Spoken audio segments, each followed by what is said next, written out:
What are you doing? Trying to put my gun on. It's taking too long. You didn't get my spot ready.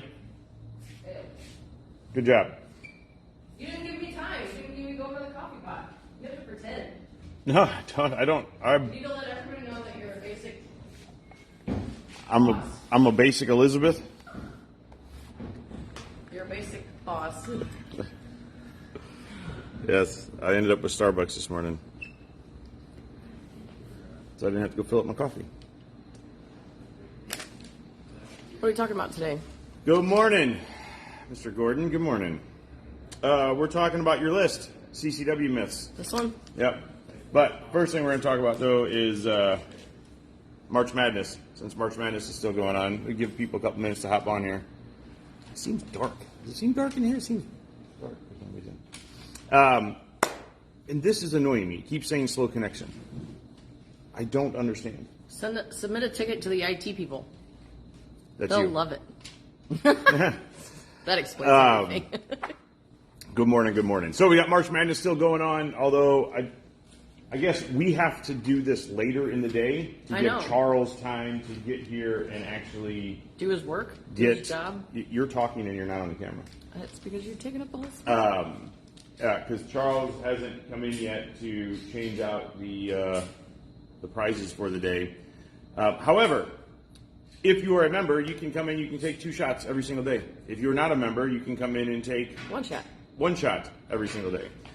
If you had come in here yesterday, these are the prizes you could have gotten. Yesterday. You like to live in that. So, for members, we had a free private lesson, or 10% off of Taurus, 10% off of Stoger. For non-members, 15% off of Mantis, 20% off of Optics, 20% off of annual memberships. And that, depending on what basket you shoot for, 1, 2, or 3, dictates the prize that you win. Oh, you do also have a slam dunk swag basket over here as well. You can just simply sit down, and I would still probably miss that one, but most of you probably will not. If you are a member, you can choose the non-member prize if that's your preference. If you are not a member, you can choose the member prize if that's your preference if you become a member. Otherwise, no.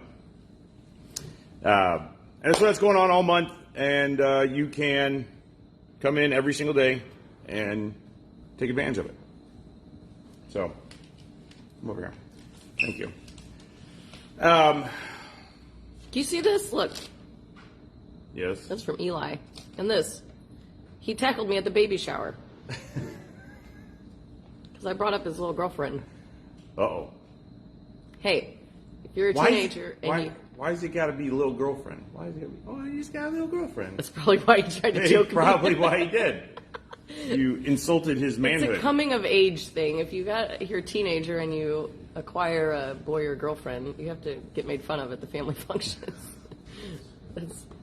But I paid the price. He did. He choked me off. Awesome. Good job, Eli. It was Good job. Anyway. All right. Some more CCW myths. Yeah. So we talked about this. I don't know if it was last week or the week before. Just some of the common CCW myths.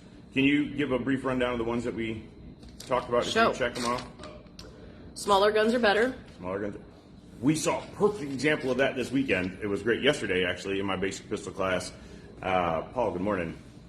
Husband and wife came in with a small gun, and she was very surprised when she shot a full-size 9mm pistol that it was easier to shoot than this little bitty 38 special double action only revolver.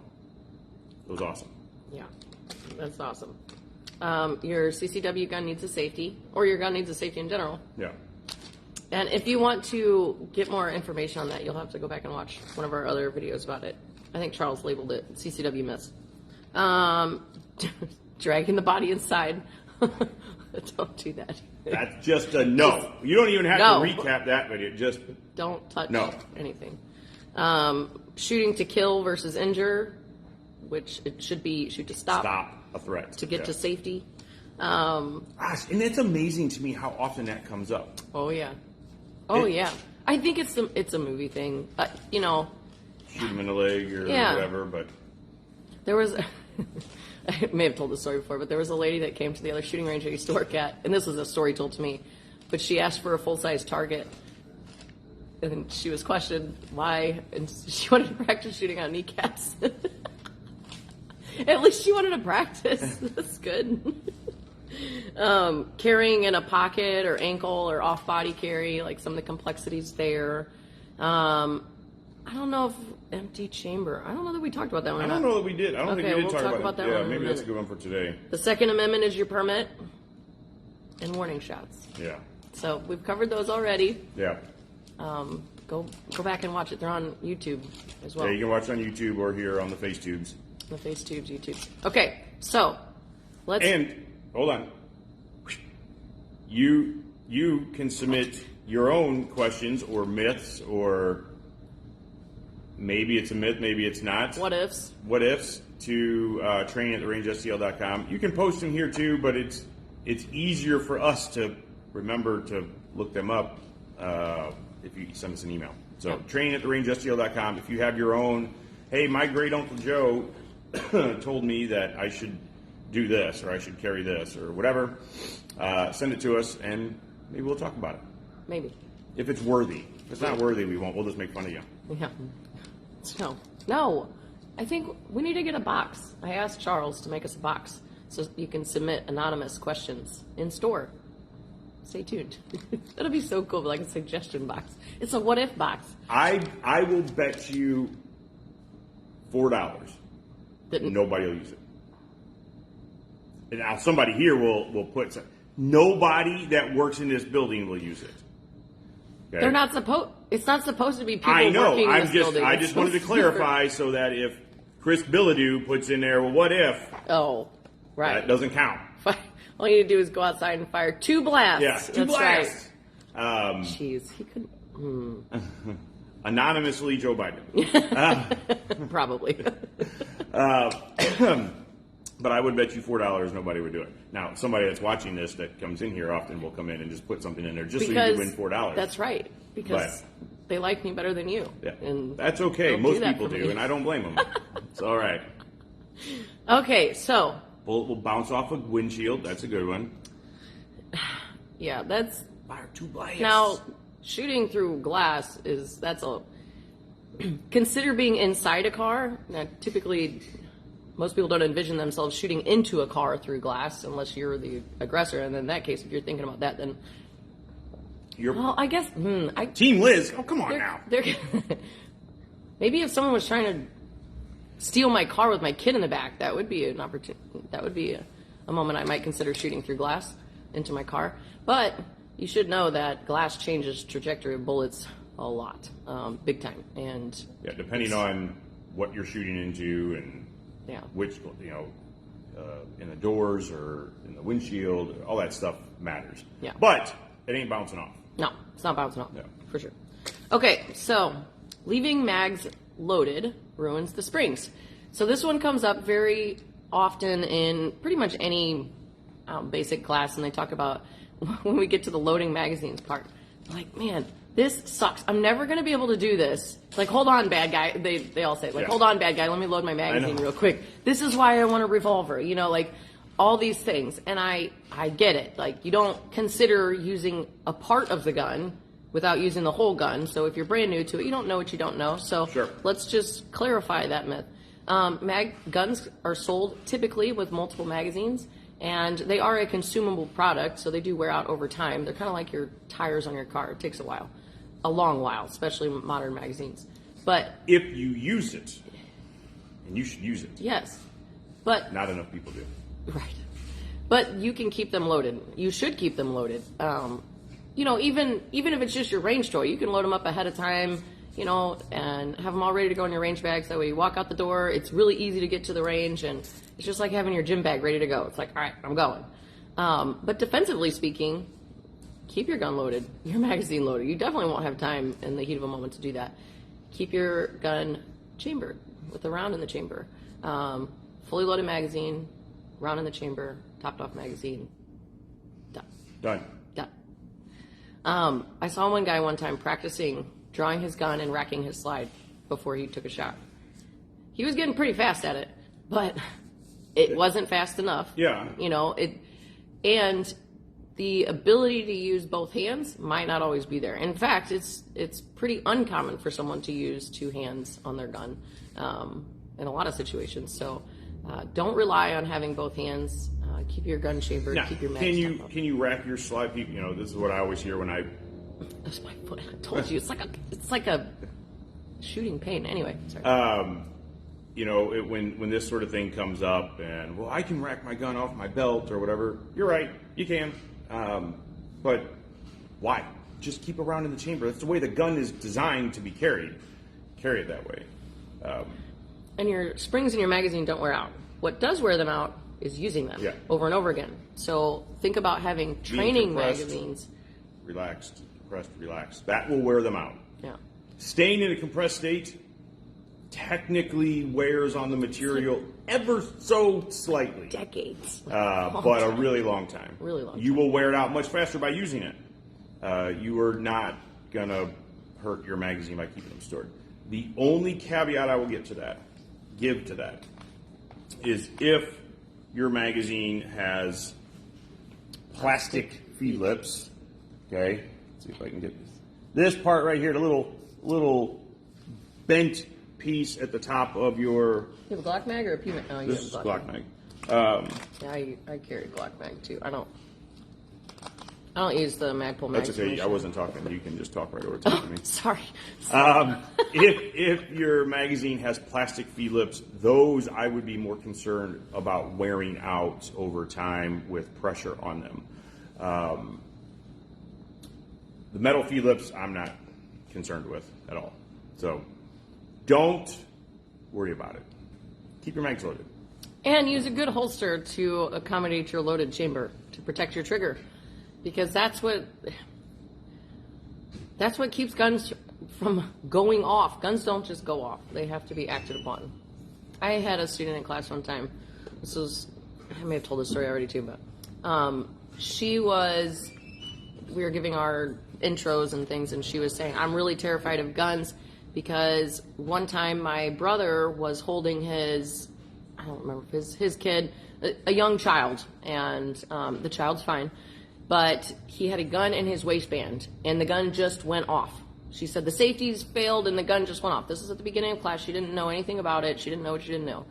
And obviously that scared her, scarred her, thinking that a gun could just randomly fire. And I cannot tell you how many people think that.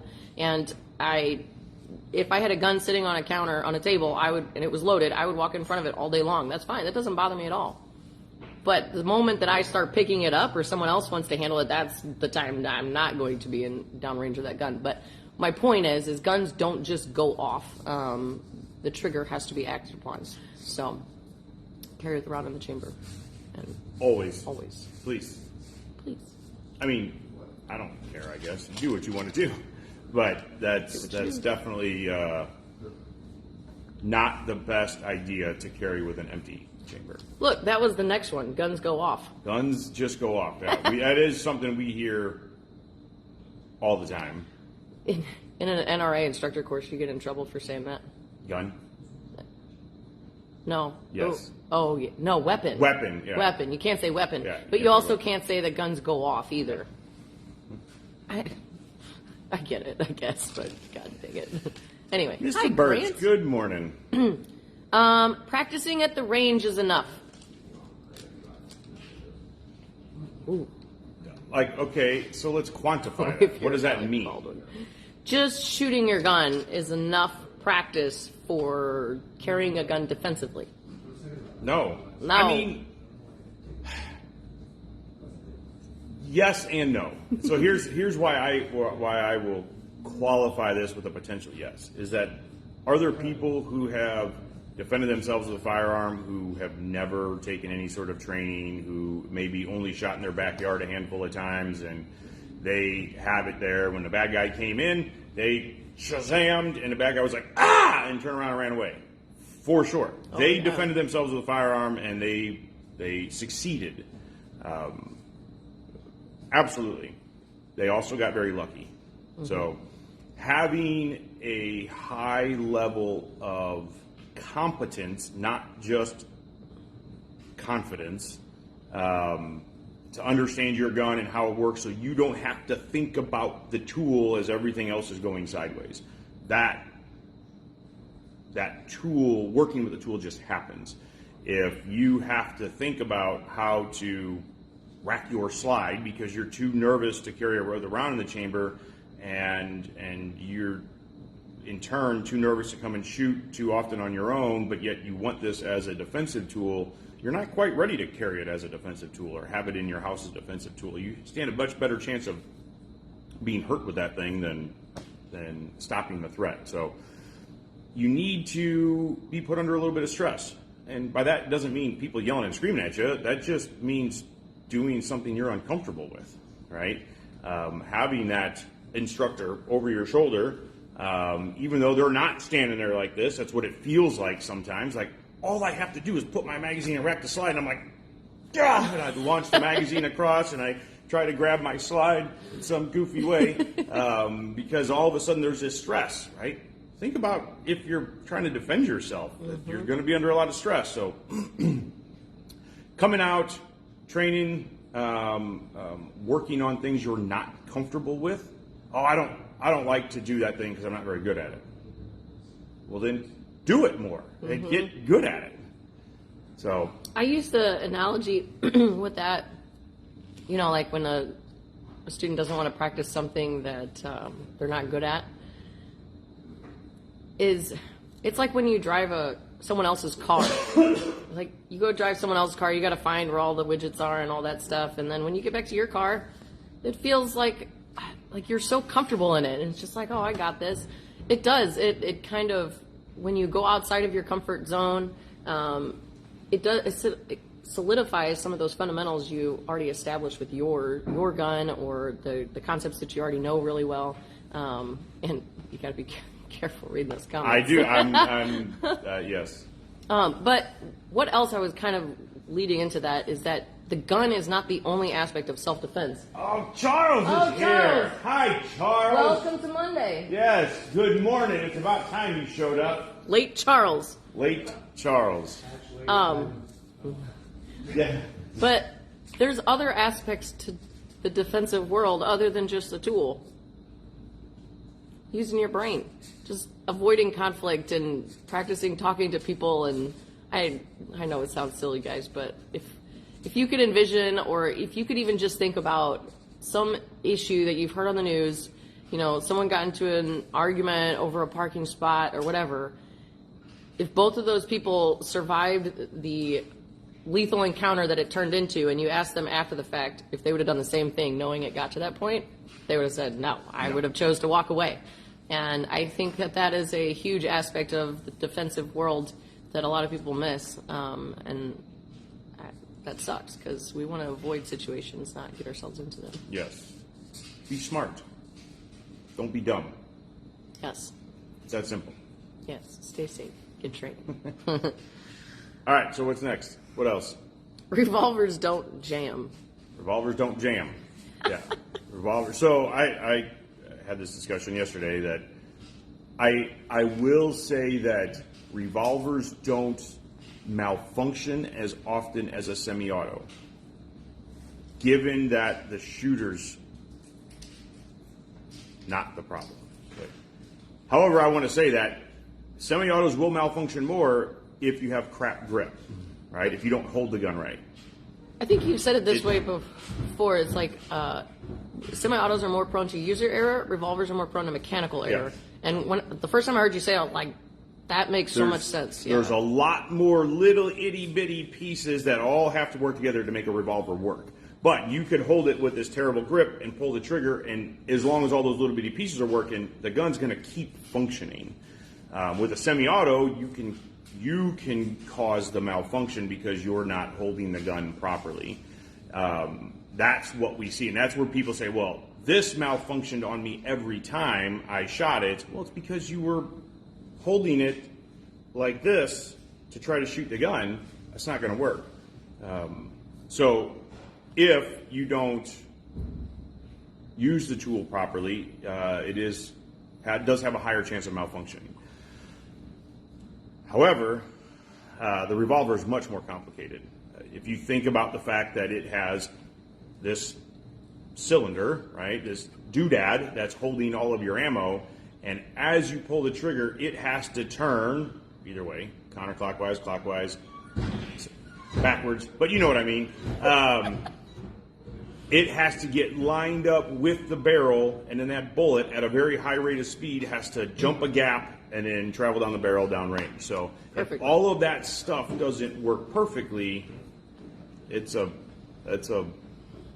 bad day. If you shoot an old revolver that's had a good amount of rounds through it, that's the thing, is most people don't shoot revolvers to the point of they just don't train with revolvers because they're, well, anyway. So if you stand next to somebody shooting a revolver, or I guess just shooting it yourself, that's been through some rounds, you'll start to feel this little splatter come back to your face, and that's the jacket, the bullet getting shaved off as it's going through the forcing cone, and then that happens because the timing gets off in the revolver because you're spinning and flipping it closed and doing all that fun stuff. Don't do that with your revolver. Yes, don't do that with your revolver. Don't. Everybody thinks it's cool, zzz, and then flip it closed. Don't do that. Yeah, that's bad. I tell people, like, if you want to do it once, just to get it out of your system, and then don't ever do it again. Mark brings up a good point, saying doing competitions helps with stress. Absolutely, along with force on force. Absolutely. So the competition, you don't have the instructor standing behind you. You have the RO standing behind you, and then 20 to 50 other people standing behind you, watching. And you feel like you're put on the spot, and you have to remember what you're supposed to do and perform the tasks, and did I run out of ammo, or is my gun malfunctioning, and how do I do this thing, and that you start seeing people dropping crap and all that stuff. That's stress. That's a byproduct of stress. Yeah. You're not functioning. That inoculation to that stress, the more and more that you do it, the less that it bothers you. I did this really awesome stress test situation when I was shooting. It was like a stage that the instructors had set out, and they had on the other side of the wall, this is at Sparta, so outside, big area, on the other side of this wall they had different stations, and each station you had to do something different, like you had to carry something, or you had to move and shoot, or you had to address certain color targets or whatever. But they were all numbered, and you had to go from 1, 2, 3, 4, you had to go down the line, but you had to pay attention where the numbers were while you were using other, like if you were looking for 4, but you see 5 over here as you passed it, you got to try to retain that so you can go to it afterwards to try to maintain some sort of speed.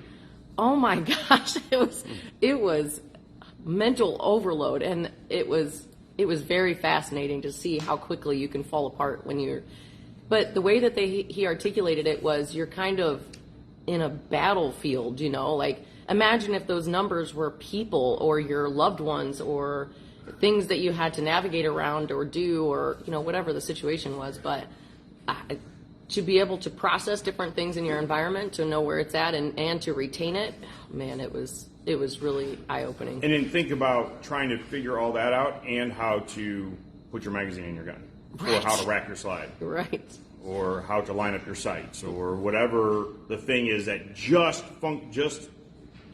matters with that one simple tool. That takes brain power away from you being able to solve other problems because you're trying to solve this one that's in your hand. Yeah. Shoot your gun more. Shoot your gun more. Yes.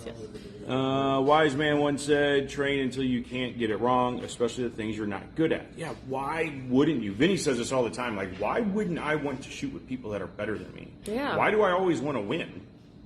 Because if that's the case, I don't have to be any better. Yeah. Right? I need to go train with people or shoot with people that push me. And it doesn't mean they're better than you at everything. Maybe they're better than you at one thing. And you can learn from them. Or you can see that you have a small margin to grow or a big margin to grow. I don't know who I was talking to about this last week, maybe over the weekend. I don't know. Days all run together. But about when you're new, you really work on big chunks of information, and growth seems so big. Like all of a sudden, like I cannot shoot a gun for nothing. Now I can shoot a gun. That's a huge improvement.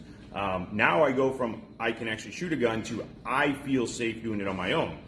That's a huge improvement. Then you go to, hey, I can shoot multiple shots without the gun slipping out of my hand. That's a huge improvement. Now we start measuring time, and I shoot one shot every second. Holy cow, that's so fast. And then you realize that, okay, that's not that fast. I can shoot every half second. That's a gigantic improvement. Well, then as you start improving more and more and more, the improvements get smaller, but your efficiency goes up, right? And that just comes with time and knowing what to measure, right? You to a point. I don't think new shooters need to measure much of anything outside of general comfort, right? The inoculation. When I show up to the gun range, every time somebody shoots for the first 5 minutes I'm there, I jump. Right, close my eyes. Right? Now, it's only for the first minute that I'm there that I jump. After that, I'm like, okay, this is no big deal. That's a measurement, I guess, but you don't need to worry about fine details. You just need to worry about big picture stuff. As you progress more and more, those fine details become more important. The gains aren't as much, so some people lose interest in it. Well, I only gained 1/10 of a second. Well, okay, that's awesome. Yeah. Especially if you consider that over the course of a match, you know, how many rounds are you shooting, and you picked up 1/10 every time you shoot a round. That's a big deal, right? So gains are good. Mark says, I can't have the broadside of a barn with a revolver. Workman says, most people can't. Revolvers are a whole nother ball game. I love shooting revolvers. I love shooting revolvers. If you want to hit the broadside of a barn with a revolver, come on in. It is cool because it's something that I'm not good at. I have kind of an itch to want to shoot more with a revolver. I really do. I want to be, and it's not just the shooting. I feel like I shoot okay, slow. I don't shoot well fast, but I want more comfort with shooting, and when the gun goes empty, just the whole process of reloading and reshooting. It's fun because it's so new and different. Yeah, it is different. Right? That is something that I should. Once I get that other revolver up and going, we'll go downstairs and beat each other up a little bit. My favorite part of the revolver is I like the trigger pull. I love being able to roll the double action back and find that sweet spot. That's rewarding for me. But can you do that fast and accurate? Right. As fast and accurate as you can with your semi-auto. Not even close. No. Not even close. Right. So there's an aspect to shooting it that's fun, but not necessarily practical for you for defensive type of thing. Yeah. For you. Oh, for right? sure. And that's the way I feel about it too. Like, it's interesting to me because I'm not good at it, and I want to be better. And I feel like I shoot single shots well. Like, if I take my time, I can stack rounds and all that sort of thing. But I can't shoot at anything like I can shoot my semi-automatic. Same, for sure. I want to get so good at shooting a revolver that it auto-reloads infinite bullets like in Hollywood. Right? That would be kind of cool. Wow, that'd be awesome.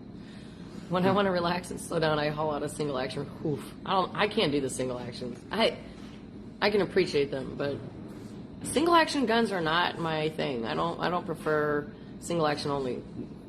Even semi-automatics, 1911s, things like that. They're just maybe because I shot revolvers for so long and double action, and that all started with me training law enforcement with revolvers, and so I had to learn how to shoot revolvers, and they had to be in double action because law enforcement's not allowed to cock the hammer.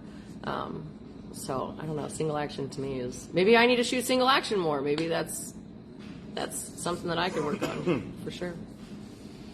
What else do we have on the list? We don't really have much time. We don't have much time. So protecting property or duty to protect others. Oh man, so what's the myth about protecting property? You saying protecting property or lethal force? I guess it's implied lethal force because we're talking about CCW, but the big point is that most people don't understand where that line is between protecting property. I don't want to dig into that one too much because I want to talk about that one. That's a big one, and it can kind of branch off simply because you do have a legal right, not a legal obligation. Okay, there's a huge difference. a legal right to protect property with physical force, but you also have to be reasonable. Okay, and then it can branch off different directions. So let's save that one. Table that one for now and talk about that another time, because I enjoy talking about that, because so many people think, like, Oh yeah. the dude's stealing my car, I'm going to go out there and shoot him in the face. Yeah. No. Or even just get involved in any case, but Yes. Don't do that. pause. Okay, we'll pause We'll that talk one. about it Anything else later. that we can hit up real quick?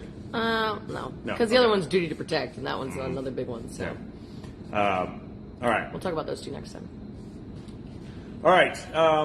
That's all we got then. Sorry, this one's a little bit short, but we're on a time crunch this morning. Got to run.